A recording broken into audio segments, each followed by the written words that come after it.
2억 5,200만 년 전 페름기 말 지구는 해양 생물종 95%, 육상 생물종 70% 이상이 절멸하는 재앙을 맞았습니다.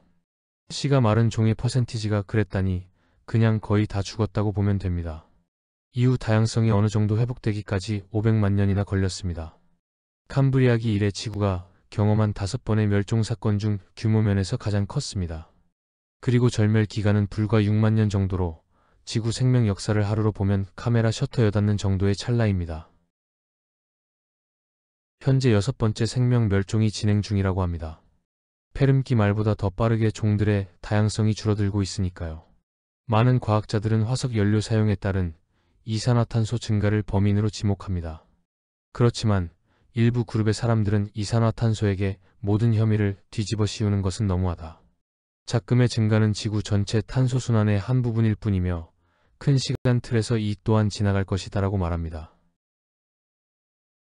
한편 급진적인 환경주의자들은 인간에 의한 생명 말살이라고까지 주장합니다. 이 기사 제목 정말 자극적입니다. 이번 동영상에서는 페름기 말에 생명을 절멸시킨 범인을 추적합니다. 알고 보니 현재 진행 중인 멸종의 메커니즘과 유사한 측면이 있습니다.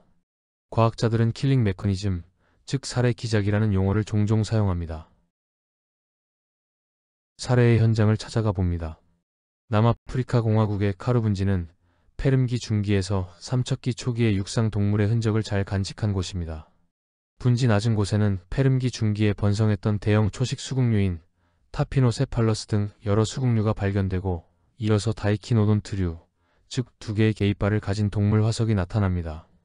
언덕을 향해 올라가다 보면 도마뱀 머리에 불똥 몸을 가진 삽도마뱀, 리스트로사우루스 화석이 드문드문 보이기 시작합니다. 곧바로 페름기 종착점인 화석이 발견되지 않는 절벽을 만납니다. 절벽 너머 삼척기로 들어서면 삽도마뱀 화석이 다시 흔하게 발견됩니다. 삼척기 초기는 온통 2개의 엄니를 가진 삽도마뱀 뿐이었습니다. 다른 척추동물은 절벽을 넘지 못했습니다. 많은 과학자들은 지금의 시베리아 지역에서 일어난 화산 폭발 때문에 페름기 말 지구 온난화가 시작되었다고 추정합니다. 시베리아에는 두께가 2 내지 4km, 면적이 300만 입방킬로미터나 되는 거대한 화성암 지대가 있습니다. 시베리안 트랩이라 부르는데 지구 전체를 6m 두께로 쌓을 정도입니다. 한 번의 폭발로 그리 넓은 용암 지대가 생길 수 없기에 대규모 2차, 3차 화산작용이 있었고 마그마는 바깥으로 분출되지 않고 옆으로 퍼져 거대한 화강암 지대를 형성했다고 추정합니다. 여러 지질학 및 화석학 증거에 따르면 화산 폭발과 생명 멸종 사이의 타이밍에 문제가 있어 보입니다. 시베리아 거대 화성암 지대는 500만 년에 걸쳐 형성되었는데 생명 멸종은 단지 6만 년 만에 끝났습니다. 폭발 규모가 얼마나 컸기에 생명이 그리 빨리 죽었는지 설명이 안 됩니다. 그리고 화산 폭발은 멸종 시작 30만 년 전에 일어났습니다. 초기 화산 폭발은 분명 생명에 충격을 주었지만 이내 지구의 대먹임 조절 작용으로 회복된 것으로 보입니다. 그런데 왜 30만 년이 지난 후에야 멸종이 거침없이 진행되었는지는 의문입니다. 과학자들은 화산 폭발에서 이어지는 일련의 과정에서 실제로 생명을 죽게 한 살해 기작을 알고 싶어 합니다.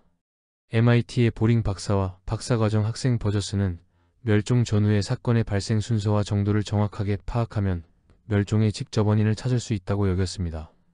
그들은 페름기 멸종 이전과 이후가 고스란히 노출된 지역들을 찾아가 샘플을 채취하여 사건의 발생과 환경 변화의 지표를 천년 단위 시간대로 분석했습니다.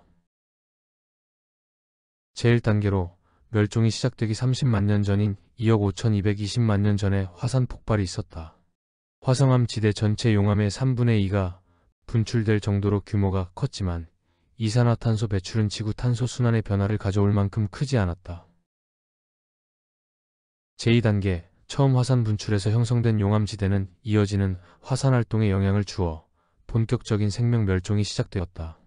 마그마는 바깥으로 터져나가지 못하고 측면으로 넓게 퍼져 머물다 서서히 굳었다. 이 과정에서 석탄기 말에 대량으로 매장된 유기탄소가 타면서 이산화탄소와 메탄이 대량 분출됐다. 단순 화산 폭발에서 나오는 양과는 비교가 될 수 없는 정도로 많은 양이었다. 제3단계, 거대 화산 아래의 불덩어리를 간직한 상태에서 3차 화산 폭발이 일어났다. 이때 매장된 석탄은 다 타버렸기 때문에 온실가스 대기 유입은 많지 않았다. 그러나 지구 온도 설정 값이 높아진 상태에서 화성암 지대 밑에 머문 마그마가 지구 온도를 더욱 상승시켰다. 생물들은 이내 6만 년 만에 사라지고 생물상이 회복되는데 500만 년이나 걸렸다. 사실 2012년 중국 지구과학대학 중심의 국제연구팀은 초기 삼척기 500만 년이나 새로운 종이 나타나지 않았던 이유를 극단적인 고온일 거라는 가설을 제시한 바 있습니다. MIT 연구진의 결과는 왜 그리 온도가 상승했는지를 설명해 줍니다. 2020년 아리조나 주립대학 연구팀은 실제로 석탄기에 매몰되었던 유기탄소가 타버렸기 때문에 또 뜨거운 불덩어리를 지표 가까이에 품었기 때문에 멸종이 빠르게 진행되었음을 증명하였습니다. 급격한 대기 중 메탄 증가가 지구의 탄소순환 대먹임 조절을 무너뜨려 멸종을 이르게 한 또 다른 범인입니다. 우리는 기온 상승으로 동토층과 해저에 묻혀있던 메탄 수화물이 대기로 유출된다는 사실을 잘 알고 있습니다. 여기서는 그 정도를 한참 넘어서는 지구 역사상 전대미문의 갑작스러운 메탄의 대기 방출을 이야기합니다. 캐나다 브록 대학의 브랜드 박사는 조개류 화석에 남겨진 미세버블에서 메탄의 흔적을 정량하는 기술을 보유하고 있었습니다. 2016년 그는 독일, 이태리, 미국 지구과학자들과 협력하여 페름기말 멸종 전후의 화석으로부터 잔유 메탄량을 체계적으로 분석한 연구 결과를 발표하였습니다. 연구의 메인 메시지는 다음과 같습니다. 시베리아 화산 폭발로 유출된 이산화탄소는 지구 평균 기온을 8 내지 11도로 올렸다. 그 정도의 증가는 생명에 치명적이지 않았으나 동토나 해저에 갇혀있던 메탄 수화물을 기화시키기에는 충분했다. 그로 인한 메탄 대기 농도의 급격한 증가는 불과 수만 년 사이에 지구 평균 온도를 29에서 34도까지 상승시켰다.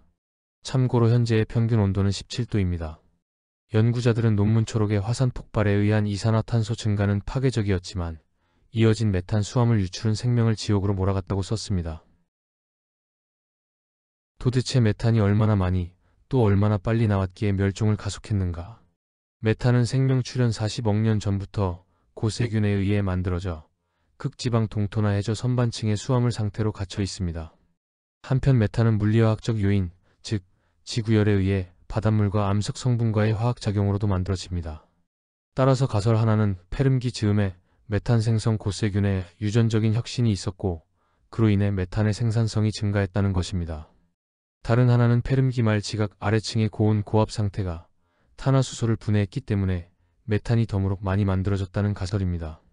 소위 오일 크랭킹으로 메탄이 생성되었다는 거죠. 먼저 열 작용에 따른 256도 고온의 메탄 대량 방출입니다.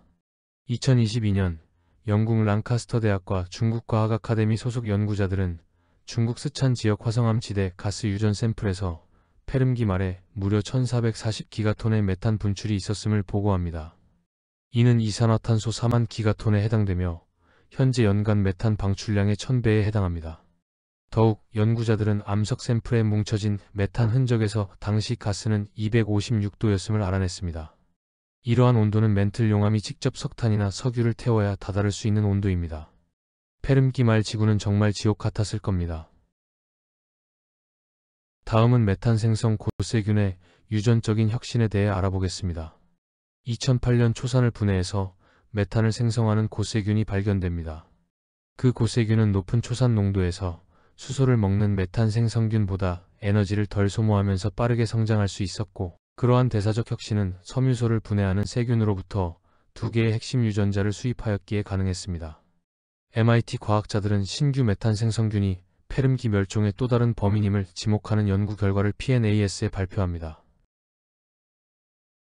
MIT 연구팀은 신규 고세균의 진화계 통도를 분석하여 메탄 생성 효율을 높이는 유전적 혁신이 페름기에 일어났음을 밝힙니다. 그리고 페름기 말에 메탄의 증가 속도가 멸종 진행 속도와 일치함을 보여주었습니다. 생태적 인과성을 증명하기 위해 중국 메이산 지역을 탐사하여 신규 고세균이 멸종 당시 선택적으로 번성할 수 있었다는 데이터를 제시합니다. 바다의 부영양화에 따른 아세트산의 증가와 화산 폭발에 의한 급격한 니켈 유출이 그것입니다. 지난 20년간의 연구 결과들은 페름기 말의 지구와 현재 지구에서 진행되는 과정에 일정 유사한 부분이 있음을 보여줍니다. 산업혁명 이후 화석 연료 사용에 따른 이산화탄소의 증가는 규모면에 있어서 페름기 말 화산 폭발의 결과를 능가합니다. 이와 함께 인간 활동의 결과에 따른 메탄 분출량이 급격히 늘고 있습니다. 현재 대기로 유입되는 메탄의 양을 분석한 통계를 보면 60% 정도가 인간 활동의 결과입니다. 놀랄만한 통계 자료 하나 더 있습니다. 현재 육지 척추 동물의 생물량을 따져보면 가축이 67%, 인간은 32%를 차지합니다. 야생 동물은 겨우 1% 정도입니다. 인간 활동이 생물 다양성을 엄청나게 줄였습니다. 작금의 생명종들이 사라지는 속도는 배경 수준에서 일어나는 속도의 1000배에 이릅니다. 페름기 말에는 화산 폭발이 멸종의 방아쇠를 당겼고 생화학 대사 혁신을 이룬 메탄 생성균이 티핑 포인트를 건드렸다면 10만 년 전에 행동적인 면에서 두뇌의 혁신을 이룬 인간은 지금 진행되고 있는 멸종의 방아쇠를 당겼고 또 티핑 포인트를 건드렸습니다. 시청해주셔서 감사합니다.